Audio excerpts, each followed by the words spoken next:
गांव में सुगना हर शाम पति के आने का इंतजार करती। बच्चे हर आहट पर दौड़कर दरवाजे तक जाते, मगर हर बार मायूसी ही मिलती। महीनों बीत गए लेकिन हरिराम नहीं लौटा। फिर एक दिन डाकिया एक चिट्ठी लेकर आया।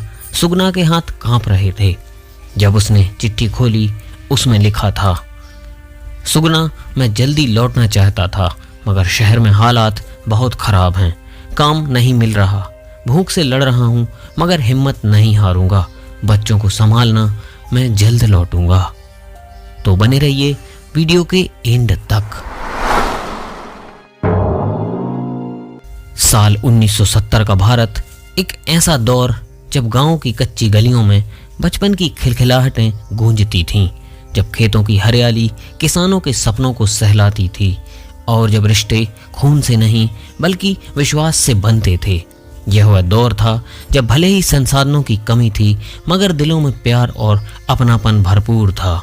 सुबह होते ही हल्की गुलाबी ठंडक में गायों की घंटियों की आवाज़ और चूल्हे में जलती लकड़ियों की महक चारों ओर फैल जाती।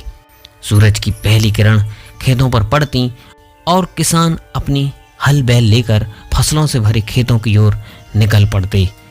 घर की औरतें जल्दी जल्दी उठकर चौके चूल्हे में जुट जातीं ताकि खेतों में जाते हुए पति बेटों को ताज़ा रोटियां और गुड़ बांधकर दे सकें। छोटे छोटे बच्चे नंगे पांव गांव की गलियों में दौड़ते, मिट्टी में खेलते और खेतों के किनारे लगे पीपल के पेड़ पर ऊंची डालियों तक चढ़ने की होड़ लगाते। लेकिन इस सरलता के पीछे जीवन आसान नहीं था। बारिश का आना जाना खेती पर निर्भर जीवन को कठिन बना देता। एक सूखा या बेमौसम बारिश पूरी साल की मेहनत को बर्बाद कर सकती थी। बिजली का नामो निशान तक नहीं था। रात के अंधेरे में दीपक की लौ ही एकमात्र सहारा थी। हाँ, रेडियो एक बड़ा सहारा था जिससे दूर कहीं से समाचार आते थे और किसी किसी घर में यदि रेडियो होता तो पूरा गांव वहां इकट्ठा होकर उसमें बजने वाले गीत सुनता। इन कठिनाइयों के बावजूद त्योहारों में एक अलग ही रोशनी होती थी। दिवाली पर घर घर मिट्टी के दिए जगमगाते, होली में सारे गांव वाले एक रंग में रंग जाते और जब बैसाखी या मकर संक्रांति आती तो खेतों में एक नई ऊर्जा का संचार हो जाता। शादी विवाह का सीजन आते ही पूरा गांव एक परिवार बन जाता। ढोल नगाड़ों की गूंज, सरसों के फूलों की भीनी खुशबू और पकवानों की महक हवा में घुल जाती। गांव के किनारे एक झोपड़ी में हरिराम अपनी पत्नी सुगना और 3 बच्चों के साथ रहता था। हरिराम के पास 2 बीघा जमीन थी जिससे किसी तरह घर का गुजारा चलता था। बारिश समय पर हो जाए तो पेट भरता, वरना उधारी ही एकमात्र सहारा होती। सुगना हर सुबह 4 बजे उठती, गोबर से आंगन लीपती, चूल्हा जलाती और बच्चों के लिए रोटियां बनाती। हरिराम अपने दोनों बेटों के साथ हल लेकर खेतों में चला जाता और छोटी बिटिया राधा माँ की साड़ी पकड़कर उसके साथ चलती।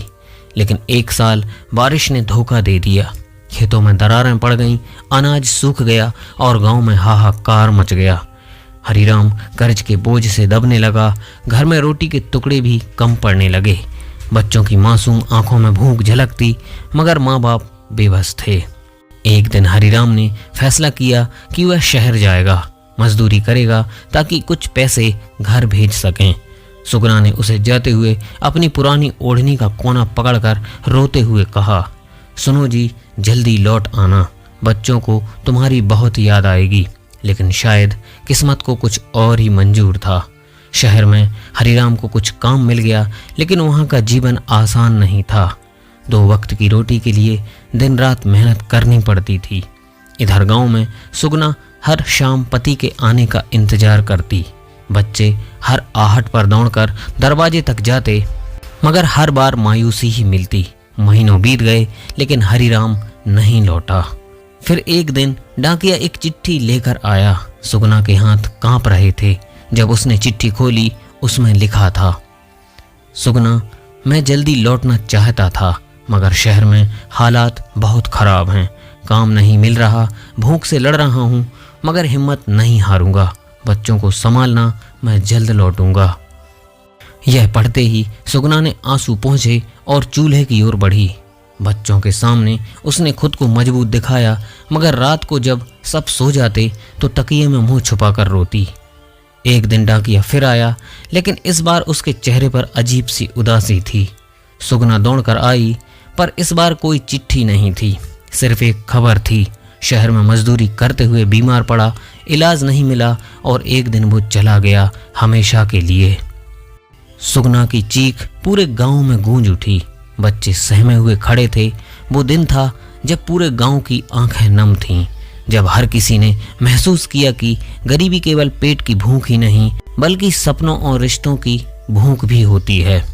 सालों बीत गए, गांव आज भी वही है, मगर अब खेतों में ट्रैक्टर चलने लगे हैं, सड़कों पर बिजली के खंभे खड़े हैं और मोबाइल फोन की घंटियां बजती हैं।